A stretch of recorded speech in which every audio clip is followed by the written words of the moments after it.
Welcome back to the podcast. We are here with return guest, Dr. Mark Goulston, MD, FAPA, and we're going to be talking today about how to just listen. We're going to be talking about the Michelangelo Mindset. And just to jump off here is the Michelangelo Mindset is the Apple of personal and professional development, and it helps you personally imagine, see, and realize the success, the happiness, and the fulfillment in your future by carving away everything that isn't there and isn't serving you, just as Michelangelo did with the statue of David in a block of marble. Now, Dr. Mark is also the host of My Wake Up Call podcast. He's the co-author of 9 books, including Just Listen. He has so much going on. He is changing the world even today after 50 years. Dr. Mark, glad to have you back. Well, I'm glad to be back, and I am in a rush to change the world. And thank you for the introduction. And by the way, I'm going to put up a QR code in case people want to contact me, so you can just zoom in. That'll take you to my LinkedIn profile. But I'll share something with you that maybe your listeners and viewers would be interested in.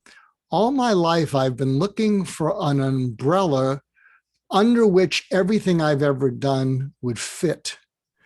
And the umbrella is something I call, or our company is the Michelangelo Mindset. And so what that's about is where it comes from is Michelangelo sculpted the statue of David and all these pietas by seeing the sculpture and then just carving away everything that wasn't it until he set it free. And you know, but your listeners may not know, I was a suicide prevention specialist for 25 years. None of my patients died by suicide. And what I realized I did is I found the hope inside their hopelessness.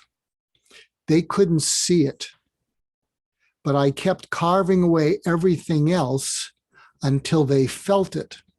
And when they felt hopeful means, looks like I have a future, they let go of being suicidal, if that makes sense. And since this is a marketing show, I'll share something that we actually talked about in the last show.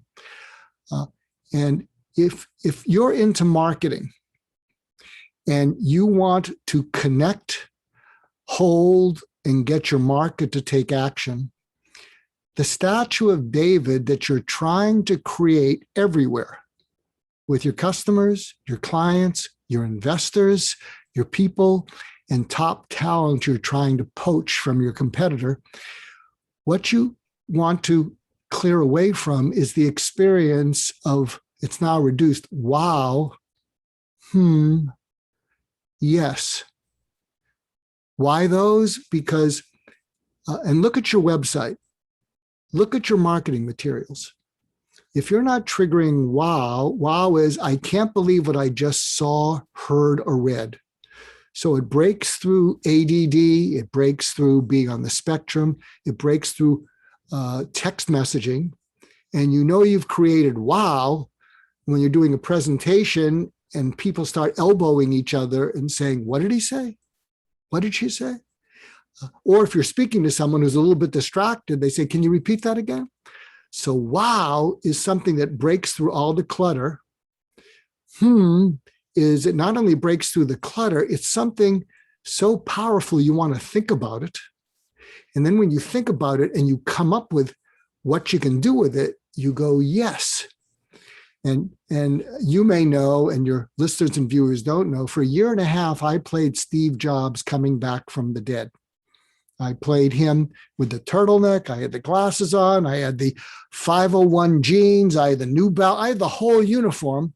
And it was covering him from 1996 to 2007 when he introduced the iPhone.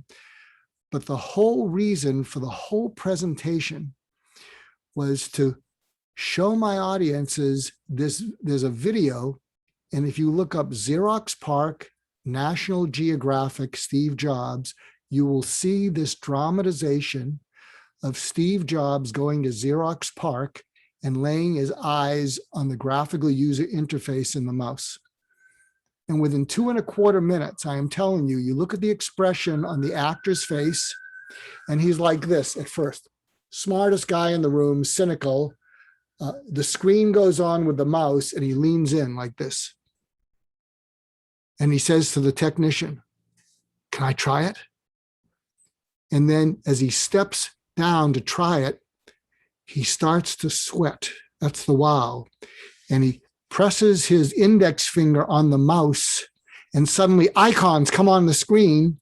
And in that little video clip, Steve Wozniak comments, he said, "When Steve did that, he looked at me. That was the, what do you think of this, Wozniak?" And I told Steve, once they go there, they're not going back. And then he plays around with the mouse and the graphical user interface.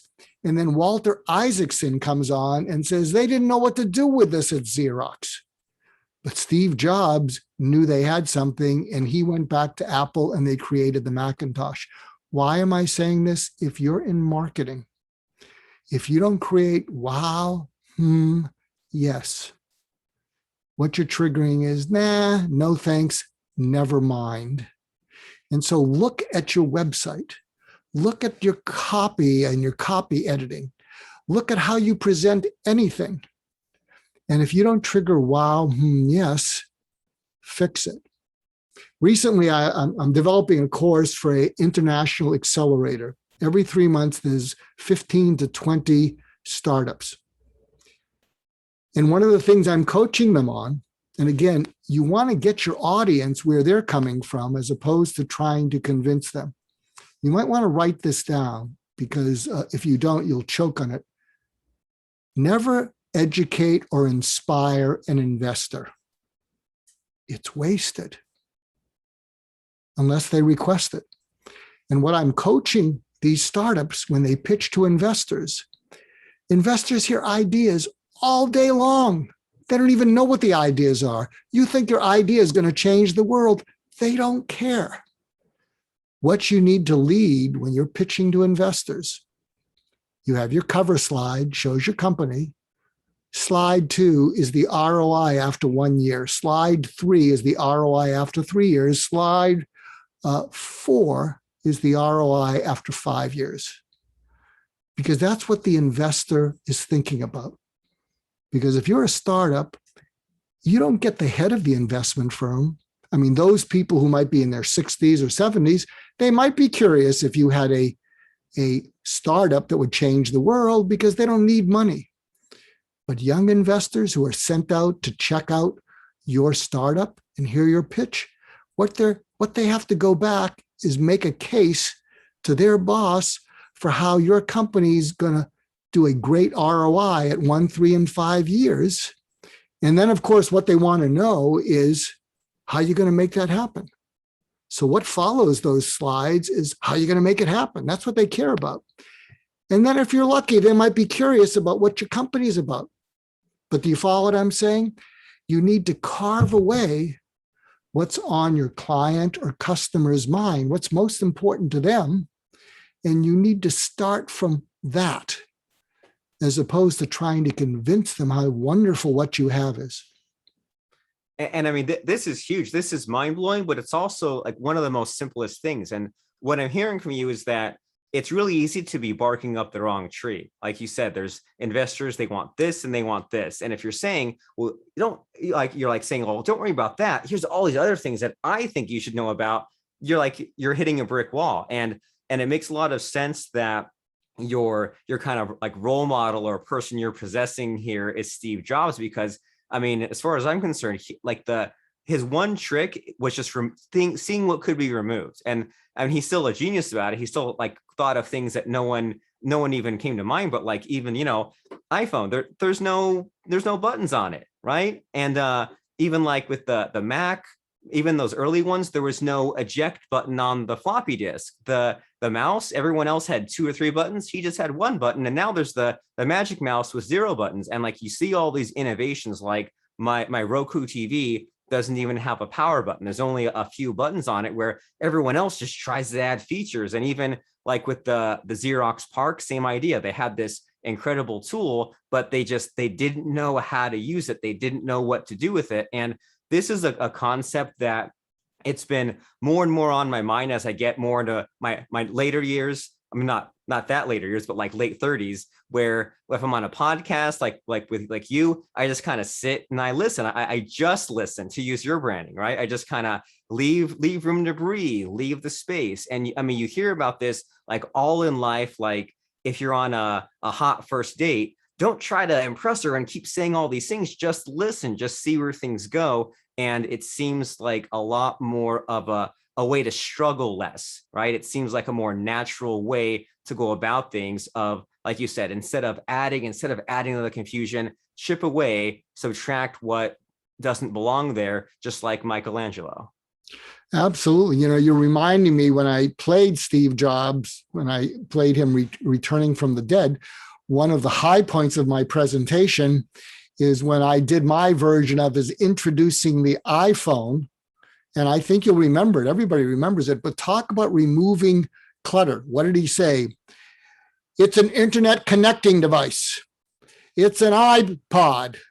It's a telephone. It's an internet connecting device. It's an iPod. It's a telephone. He said it another time, and then he said, introducing the iPhone. And, I mean, yeah, like, and he tricked us and said, here's just three things, and they all merged into one. And you're reminding me of this power of three thing, even how with your new framework, with the wow, the him, and the yes, it's just these three steps. So you clearly know there's the beginning where you kind of activate the like the emotion, the curiosity, the middle where you kind of activate like the logic. So now you're dealing with emotion plus logic. And at the end, you get to the yes, there's a decision making. But it's like, instead of even four is too many, just keep it at three, just beginning, middle, end. You make it so simple. Yeah, and you were just mentioning about if you're in your late 30s and you're dating, you know, I don't mean this to be sexist, but you know, women are still often looking for security in a marriage.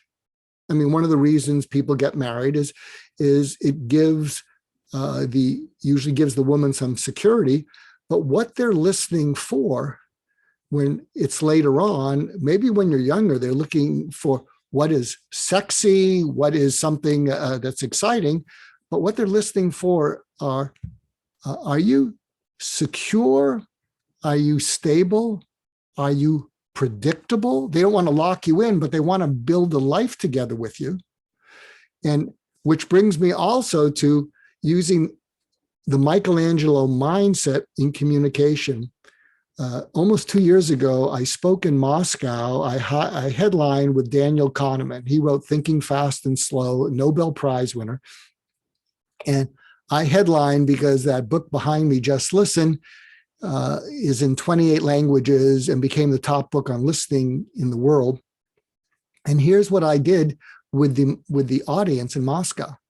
And this was and it was called Change Everything You Know About Communication. That was the title of my talk. And so see if you can feel the Michelangelo mindset drilling into them. What I said to them, I said, if I focus on you listening to me, I will give you bullet points. And most of them will work for me, but most of them won't work for you. And you'll think to yourself, well, they'll work for him because he's an expert, but they won't work for me. But if I'm entertaining enough, if I give you some good stories, you'll give me your mind for an hour. If I focus on you listening to me. So here's the Michelangelo mindset. And I switched the tone of my voice from AM radio, to NPR. And I said, but if instead of focusing on you listening to me and you giving me your mind for an hour, I focused on what you're listening for. And if I get what you're listening for without you telling me, and if I deliver on what you're listening for without you telling me, you'll give me everything. And then I said to them, and this, you could almost use this with any audience. I said, let me see if I get these threes, what you're listening for. So again, you can see the Michelangelo mindset, just spreading away the transactional. I'll give you bullets, you'll listen to me. And I said, let me see if this is what you're listening for. You're listening for something that will help you get better measurable results, because if you get better measurable results, you're going to get a raise. You're going to get promotion. Is that true? Duh. And you're listening for a way to get those results that's less stressful because you're all drinking too much, you're eating too much, your people doing it. It's a real mess. So are you listening for a way to get those better results that's less stressful? Duh. And then I said, finally, what you're really listening for is that I can give you immediately usable, doable by you tactics where you don't have to buy a book. I haven't written a book on this yet. You don't have to buy a course. I haven't made a course yet.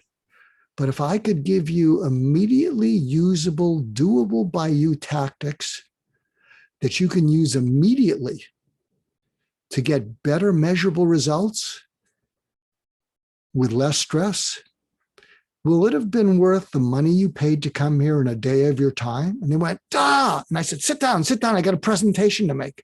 But can you get a sense of what I'm trying to communicate is that wherever you are, if you can stop trying to push what you have on other people and let go of it and focus on the David inside the statue.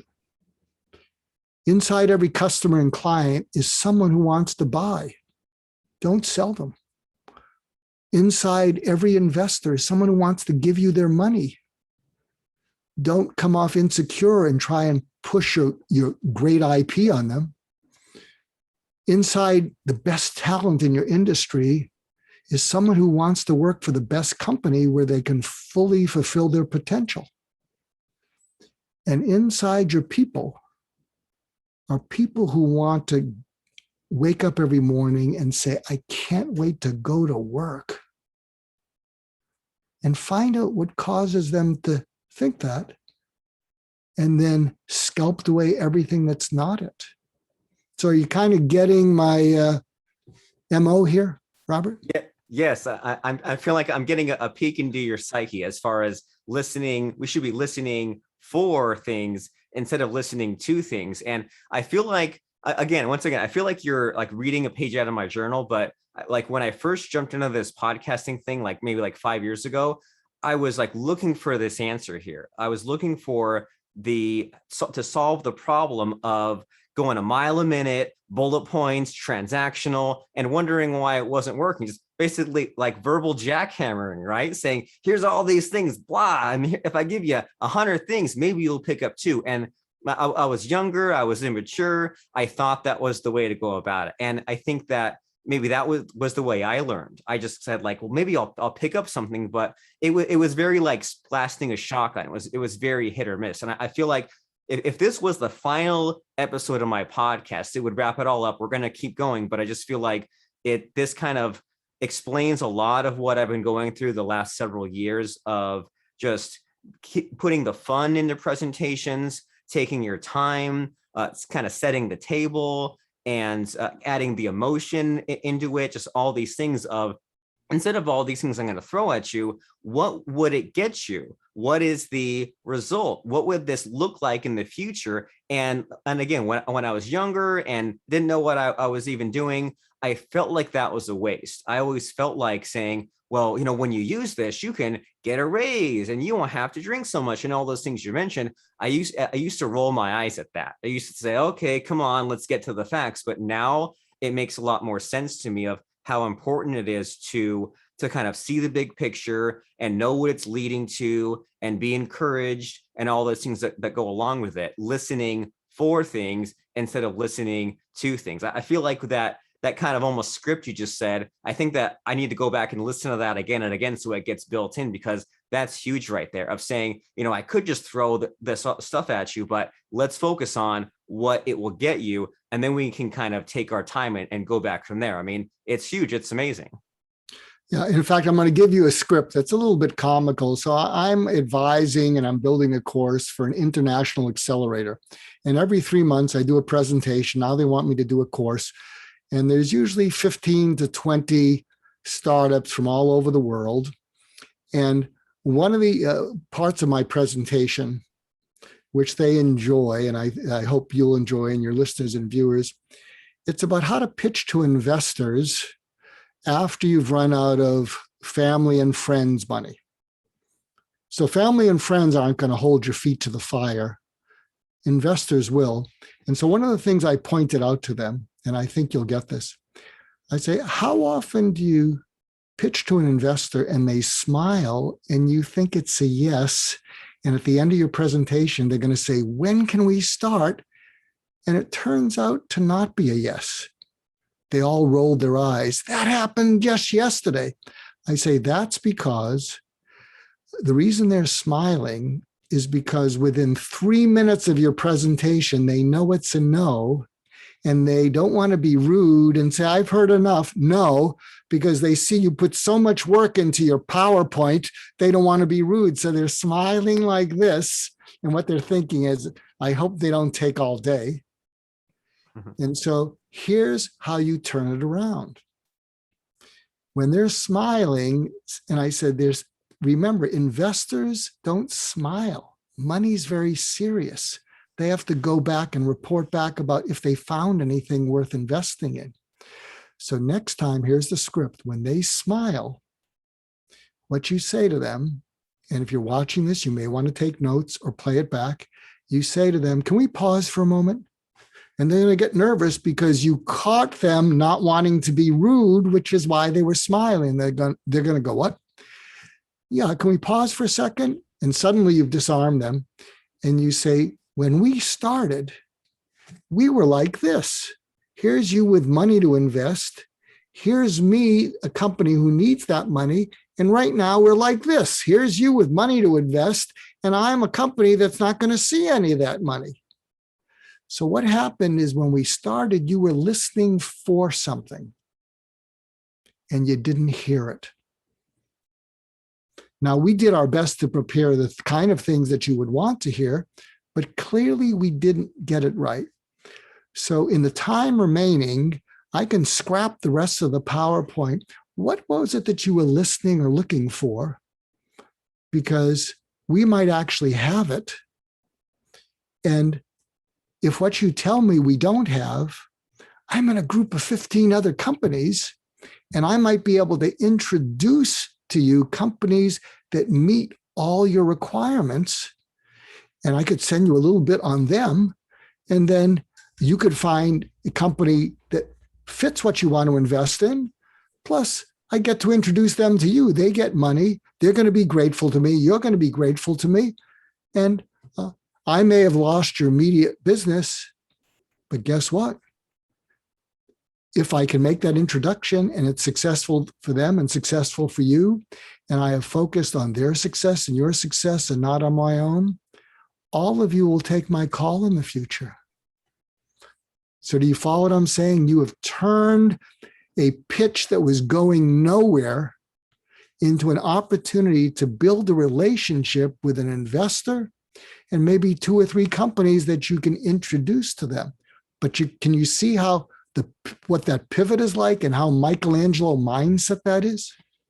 Yes, and I'm getting from a lot of your thought process here of like turning things on their head, like thinking of things in reverse, going instead of the things that you want to say, look at it from the other side of things and what they want to hear. And what you're making me think about is, there's been so many times over the years when someone came to me and said, I want this solution.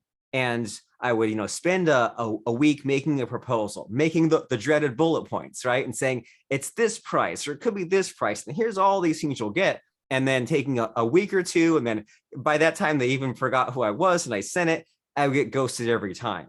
Versus now, I don't have everything quite figured out, but now it's more a matter of, messaging back and forth, sometimes doing like a paid call and just mostly just kind of like just listening to them. And now when I land some of these clients, I go in so stressed out, but I tell myself like, don't talk, barely talk, just listen to what they have to say. And it's like, there was an episode of Friends where like he like bleached his teeth and they glowed in the dark. And he was like on a date and he like couldn't talk, and the date went super well just because he didn't say anything. So it like reminds me of all those different things of there was like kind of the old way of trying so hard and just trying to make it work and just going through the same motions versus just listen.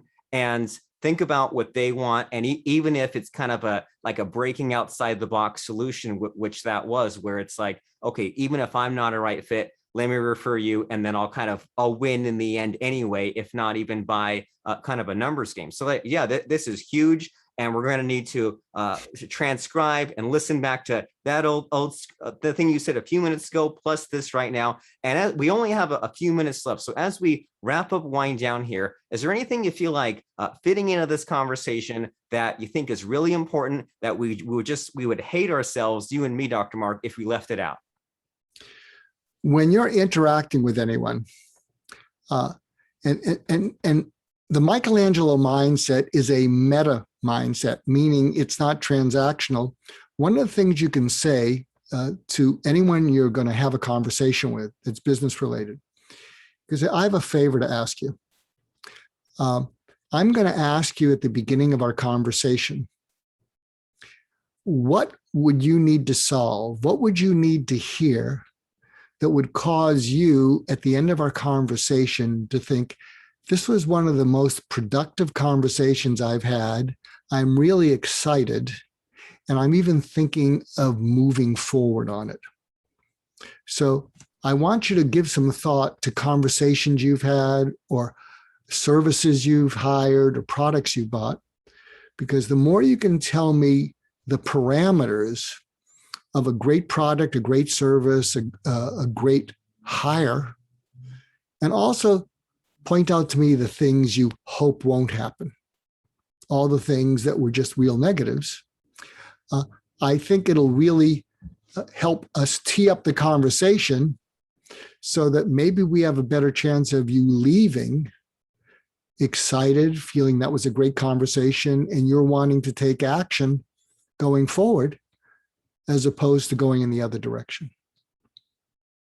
You make it seem so simple, and these are all these techniques that you have. They all seem very like smooth, honest, upfront, but also at the same time, like why hasn't anyone else thought of this? Why don't people do this? Why don't people say, what would you rather have at the end? What would you rather get out of that? And just have that information, and then that way you can work with that instead of playing this guessing game. I mean, this is huge, and I'm really understanding your thought process, your mindset here. And it's also clicking with me that, I think we're on episode 800 something of this podcast. So I've done hundreds of these.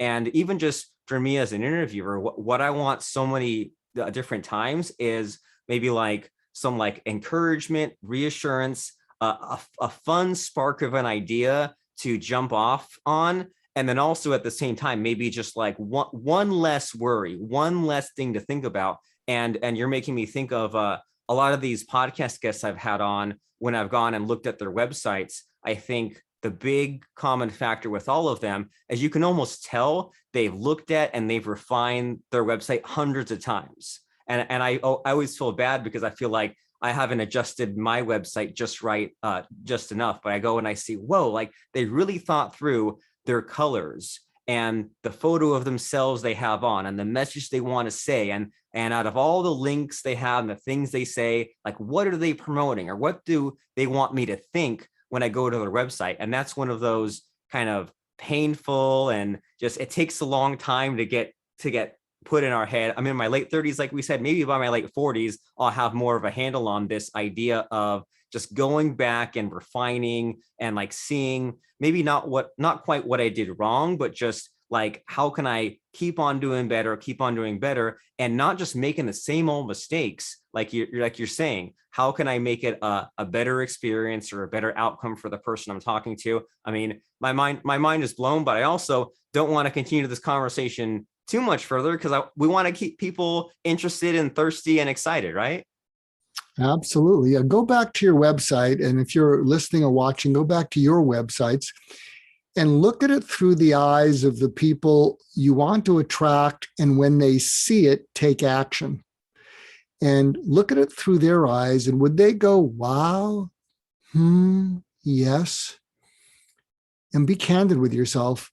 And if they wouldn't go, wow, yes, fix it until that's exactly how they go. Fantastic. I can't think of a better way for us to end our conversation, get to wow, Yes. And so if people are amazed, enthralled, everything else from our conversation today, Dr. Mark, what's the next step? How can they get your book, find your website, find out about this Michelangelo mindset, the whole kit and caboodle? What do we do?